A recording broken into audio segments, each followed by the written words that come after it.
¿Por qué aprendió Jesús en el llanto? Estoy aquí porque hoy tengo la suerte, y lo vivo como tal, de poder leer al gran lector. El gran lector para mí es Jesús de Nazaret. Y leerle, entre otras cosas, y sobre todo estos días, es tener la oportunidad de abismar la mirada en los lugares en los que Jesús detuvo la suya, en las vidas de las personas, en la marcha de la historia y también, de un modo preferente y fundamental, en las páginas de la Escritura. El propósito de mi estancia aquí en esta sala querida es compartir con las personas que presencialmente o a distancia se unen a nosotros algo que considero muy importante, es decir, cómo la lectura que de la Biblia hace Jesús se convierte para nosotros en una doble fuente. En un primer momento nos ayuda a entender mejor aquellos textos veterotestamentarios, bíblicos, que nutrieron la propia espiritualidad de Jesús de Nazaret. O dicho de otro modo, Jesús no se inventó él su manera de mirar el mundo, sino que Jesús, como cada uno de nosotros, y como no podía ser de otra manera en el caso del Dios que se encarna, Jesús aprendió de muchas otras personas que le precedieron en el camino el arte de leer la realidad.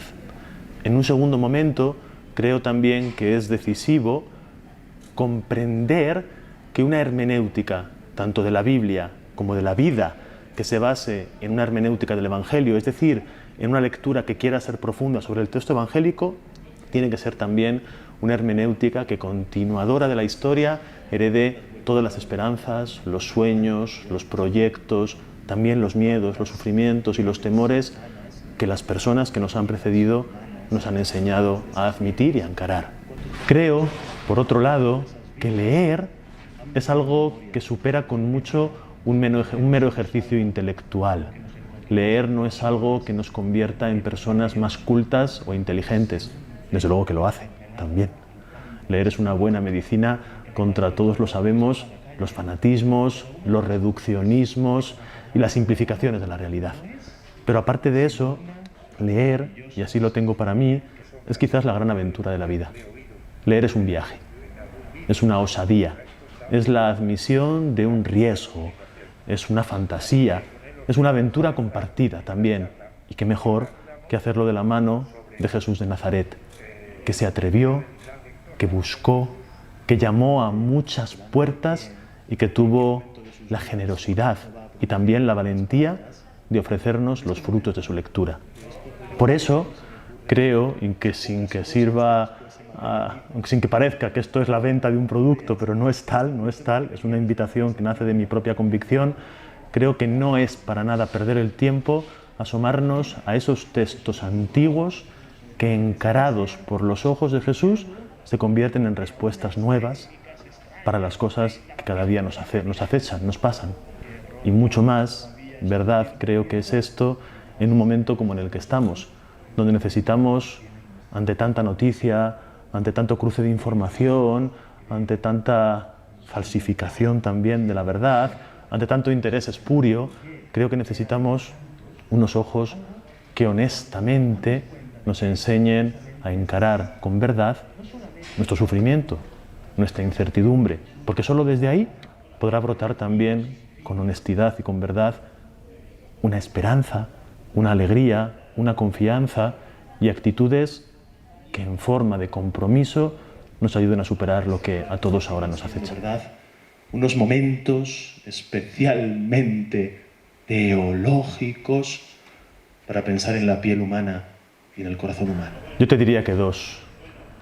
En primer lugar, el libro del Génesis y sobre todo los 11 primeros capítulos del libro del Génesis, que en la ciencia bíblica se conocen como los relatos de la creación, de los orígenes, sobre todo por lo siguiente, porque son relatos que nos hablan de lo más radical que existe en el corazón humano, hunden nuestra mirada en las raíces de nuestra propia humanidad y desde ahí nos ayudan a descubrir lo que yo llamo la bondad original.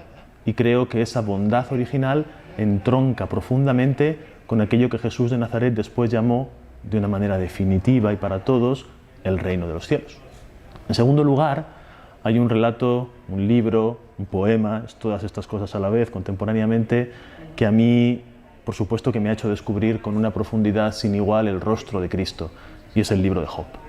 Job, el herido, Job, el sufriente, pero Job, el valiente, el buscador, el que pregunta, el esperanzado. El libro del Génesis y el libro de Job. No voy a ser explícito en la misma porque no es relevante, pero sí he tenido una mañana en la que he tenido literalmente... Yo creo que el libro de Job hoy en día se nos está volviendo a revelar en los rostros de tantas personas que están encarando como Job un sufrimiento que les sobreviene sin razón aparente, sin responsabilidad directa y sigue generando mucho sufrimiento, mucho dolor, pero ojo, también mucha profundidad, mucha esperanza, mucha humanidad verdadera y, cómo no, mucha relación depurada y cierta con Dios. De esto es lo que nos habla el Evangelio. Pensaba yo hoy también que en estas formulaciones, os confieso una cosa, cuando me piden... Creo que puede ser una oportunidad para darnos cuenta de que Jesús ha sido lector de la Biblia y en ese sentido sí que es una oportunidad y una novedad. ¿Qué quiero decir con esto? Lo digo muy brevemente. Muchas veces hacemos de Jesús un meteorito, una especie de, no sé si es muy justa la imagen, pero la voy a decir, de cuerpo extraño que en un momento determinado, año cero, en un lugar periférico del mundo, Belén, cae a la tierra, le cae a la historia y empieza a hablar, a decir cosas sin saber muy bien por qué. Bueno, eso es una manera, yo creo que muy limitadora de comprender a Jesús. Es mucho más fiel, desde luego, que a la propia historia de Jesús de Nazaret, pero también a la propia interpretación cristiana de la historia de Jesús de Nazaret, hacer de Jesús un continuador, alguien que no se inventa las cosas de raíz, que no saca todo ex novo, sino que ha sido educado para comprender, para vivir, para leer, para actuar y que por supuesto, con una capacidad no de síntesis, sino de síntesis verdadera, convertida en respuesta honesta y única, ha transformado eso en una vida. La vida que para nosotros, los creyentes en Jesús, se convierte en nuestra salvación. Al poeta pescador, al poeta crucificado.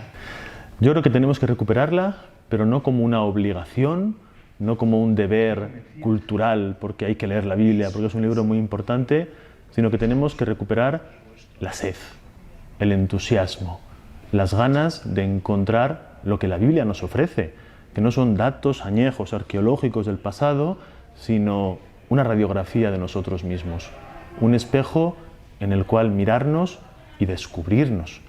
Y por otra parte también una especie de, de conjuro mágico que nos convierte a todos nosotros en lo que realmente podemos ser. Aquello que saca nuestro mejor yo, que es también nuestro yo más auténtico.